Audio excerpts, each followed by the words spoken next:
Hello and welcome to Green Startup. My name is Vedan Andriescu, and today we're going to talk about how the future changes for the farming industry. And I'm joined by Angelo Demeter, co-founder and chief of science for Volta Greentech, which is a Swedish startup that develops a seaweed supplement that can help cows not pollute so much the atmosphere to their burps and farts. I know it's a subject that we're going to tackle. Angelo, nice to meet you. Nice to meet you, Vlad. Thanks for having me here. So in a short sentence, what Volta Greentech does and how does it help the environment? So Volta Greentech is aiming at reducing the methane gas from our atmosphere, which has a high impact on global warming.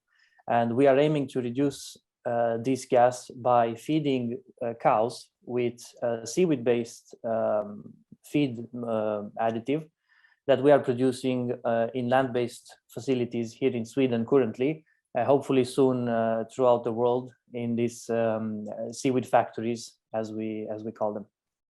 So, because I know the startup is from Sweden, you are originally from Romania. Tell us a bit about your background and how did you start on working on Volta Greentech? Right.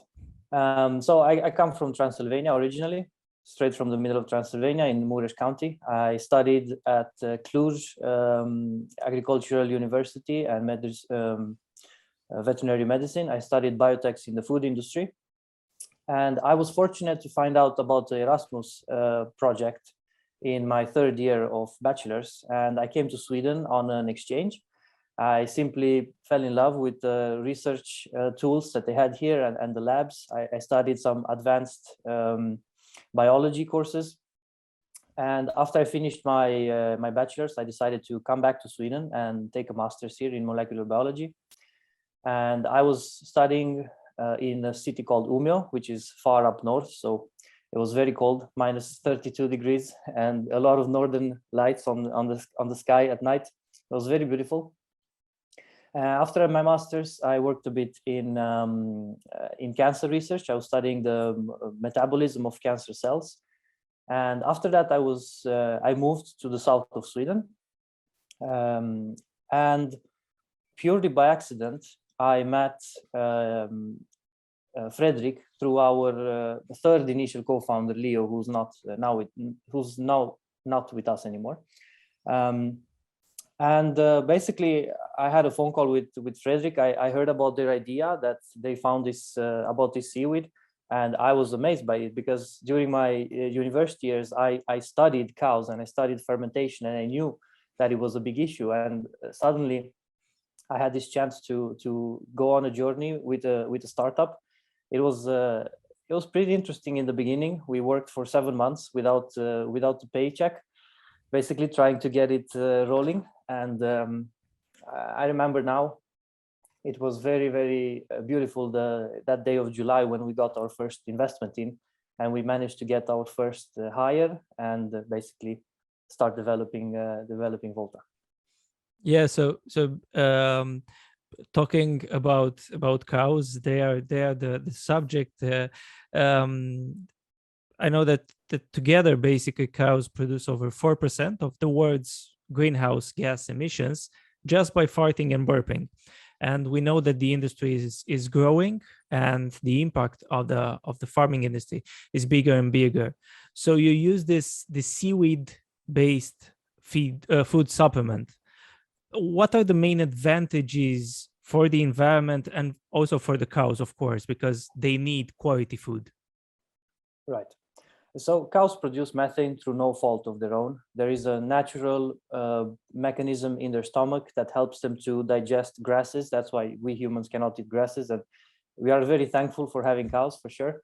However, the methane gas is a big issue because it has high global warming potential, 28 times higher than CO2. And the way the seaweed works is that it blocks an enzyme that the bacteria that is fermenting the methane needs to complete the methane fermentation, to put together CO2 and hydrogen. And it doesn't affect the health of the animal in any other way. Quite the opposite. There are signs that cows are feeling better when eating seaweed, and we are only replacing 0.5, 0.6% of their total feed. So basically, cows don't really know what's happening. They just start burping less methane. So basically, this supplement doesn't influence the quality, the quality of life, and it doesn't change the food so much. Basically, it's like a powder inside the normal food. Yes, we are producing the seaweed in tank-based systems, after which we harvest the seaweed, we dry it, and we serve it to the cows as a powder mixed in their feed. And after that, it has the effect. So how did you find, basically, you told us that Fredrik, the co-founder of Volta Greentech, was working before at this project. How did you find this characteristic, this very specific characteristic of the seaweeds?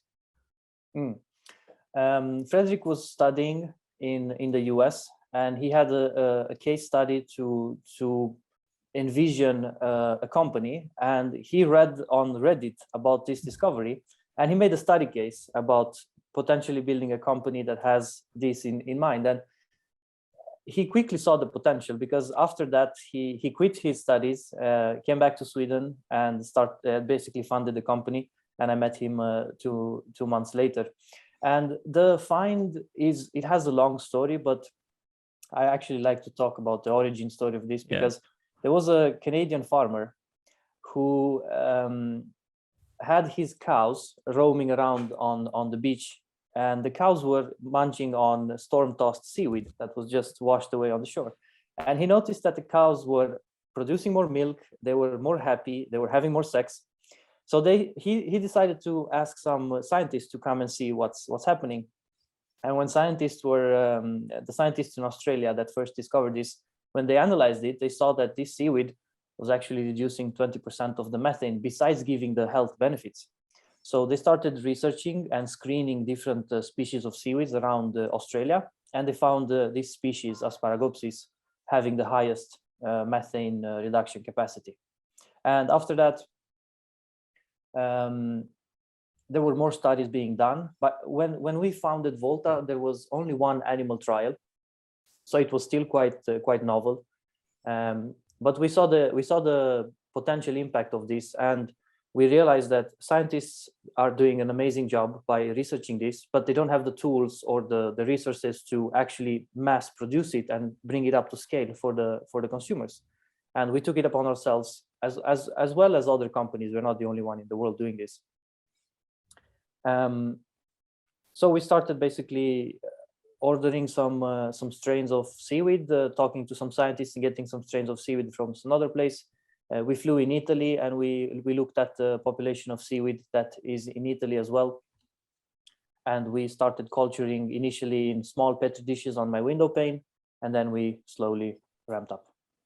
Yeah, I wanted to ask you, how limited is this resource, this seaweed, and how can it be grown continuously, basically, to have this supplement on the market? I like to say that, because I worked with cancer cells, I like to say that our seaweed is kind of like cancer, because it keeps growing and growing and growing. You can harvest it every day.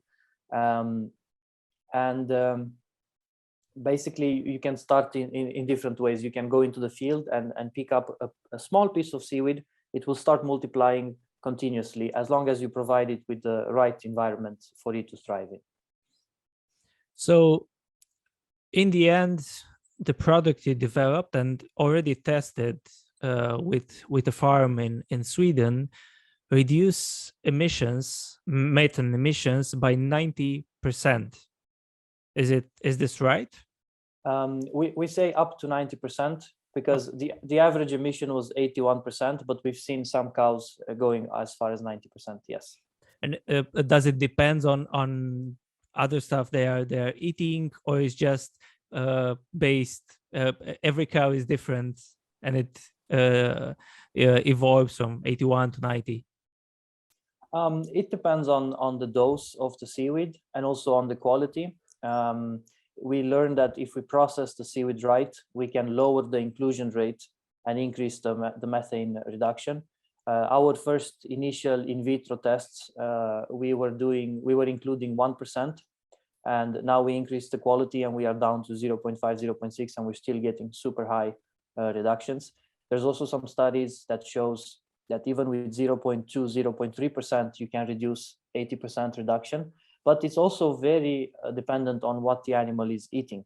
If you have an animal that is eating only corn and not so much fiber, then the reduction will be that much higher.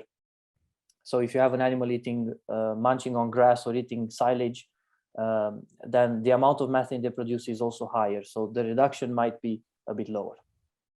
I mentioned that you had your first trial with the farm in Sweden. How did it go, and what were the results for you when going basically from the lab to the animal? It was pretty cool to see it done, especially because we started seeing the good results coming in just around Christmas. We started feeding with our seaweed, and initially we didn't see a good result because there was some problem with mixing the seaweed. It's a dry powder, so we had to find a way to get it to stick to the wet feed that the animal has. So we did a little change in the farm implementation, and in 3 days we started seeing the methane reduction going down. We are using a device called the green feed, which takes live measurements from the cow by giving them a tiny bit of cow candies. Mm-hmm. The animal is eating for 3 to 5 minutes, and we get to measure their burps. Most of the methane emission comes from burps, even though we like to talk about farts sometimes. So I know that you have a factory where you can produce this food supplement. How does it look, this manufacturing process, and how can be scaled to a bigger quantities, for example? We are basically growing it in big water tanks. You can think of it as producing beer. We have large tanks of water. It's fairly easy to upscale. The secret though lies in the treatment of the water, how you recirculate the water, what light you feed the seaweed, and also the rest of the nutrients, because it is a bit tricky to grow something that is outside of its natural environment. So and after that you collect it, dry it, and transform it into this supplement. Exactly. We dry it and we grind it to a powder, and then we have Volta sea feed. I know that cows and the farming industry is the biggest issue right now, and as you said, it's not the cow's fault because it's just natural for them. Can it be scaled to other animals, for example, that produce greenhouse, or is just on cows? It works on all ruminants. So mm-hmm. any animal that has 4 stomachs, goats, sheep, cows, yaks, yeah. And you mentioned that you had 7 months of working for free, and we know the story of startups that are working to develop their products, and they believe in their idea and their product. But you managed to obtain a funding round early in the development. How difficult was to convince investors to look in this field of green tech startups with a physical product in the end? How difficult was it? There was a bit of a burden because as you probably know, the last 20 years we've been hearing about tech here and Facebook and Instagram, and investors are used to investing in basically apps. You don't really have a product, you have an app. But we've started to notice a shift in the mentality, and people, investors, and also governments are more eager now to invest in companies that are dealing with climate change and with other environmental issues. So I wouldn't say it was too hard, because we also had a bit of luck. We won the right competitions. We were introduced to the right people. So we were maybe a bit lucky as well. But securing the first round from angel investors, it was not that difficult. However, getting to milestones after you establish your company, getting to milestones, continuously proving to investors that you develop yourself, you develop the company, and the idea, the proof of concept works, the business model works.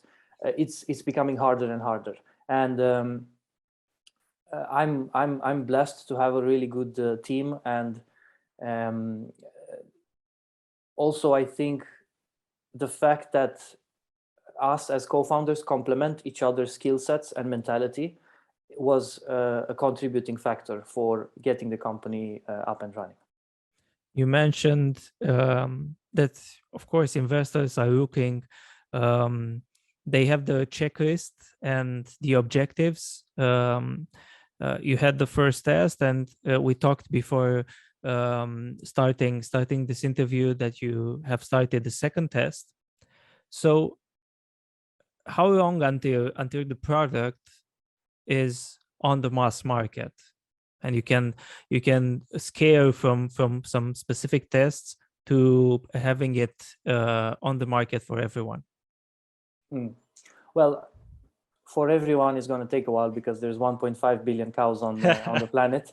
But we are planning to build a large-scale factory, Volta 01, in 2023. And we are planning to have a 50-ton per year production by 2024. And after that, we are basically hoping to copy-paste these facilities larger and larger. In the meanwhile, we are planning also collaborations with different customers and partners to do pilot launches for potential products that we can test the market with. And we know that inherently the market demands more sustainable products. We are voting with our dollars, how do you say? So it's going to be interesting to see how the consumers will react to methane reduced products in the store, let's say. But how does the market look right now for this kind of products? You mentioned that there are other companies that are working right now, and also on this market specifically, there are very big players that are dominating the industries in the biggest countries. So how difficult is this market? Because you now have the product, but it's a long road until it sticks there for the customers. It's a good question. I think we have luck on our side, because at the latest meeting at COP26, the countries unanimously decided to take a pledge against methane and reduce it by 30% by 2030, which is having the government on our side is definitely a big help. I think that generally consumers demand more environmental products, more alternatives even. You can see Oatly is doing really well to provide an alternative to milk, and I think it's gonna be good for us. So in terms of pricing, I know that you are just at the beginning of developing the product, but in terms of pricing, how much expensive would it be for a farm to acquire this food supplement in order to reduce its emissions, comparing to other food supplements on the market? Here's where I think we are different than others because we don't see the farm as the problem. So we don't want to sell this food supplement to the farmer. We know that farmers are already working on a very low profit margins.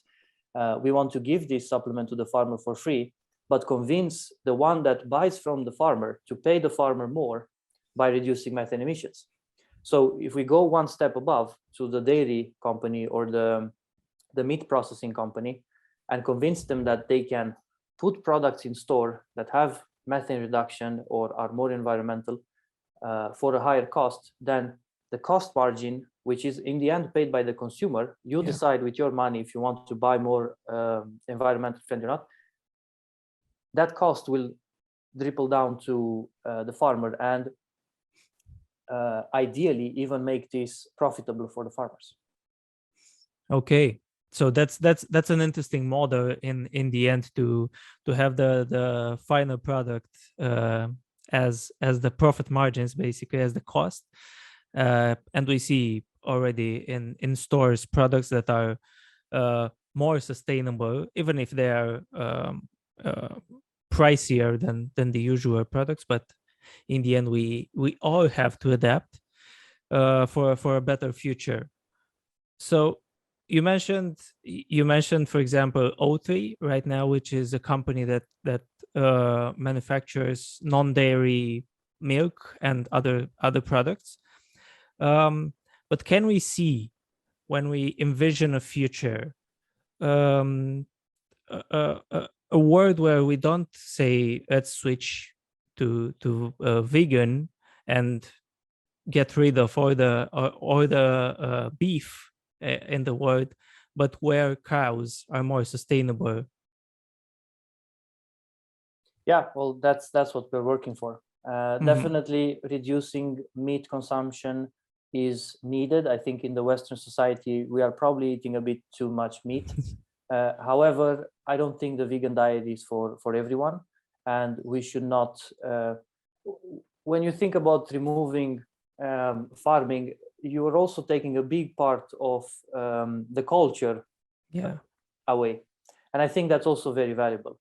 And many people love having animals. So we should use technology to make it as sustainable as possible and revert some of the damage that we've done to this planet by developing technology. That's a great way of seeing this future.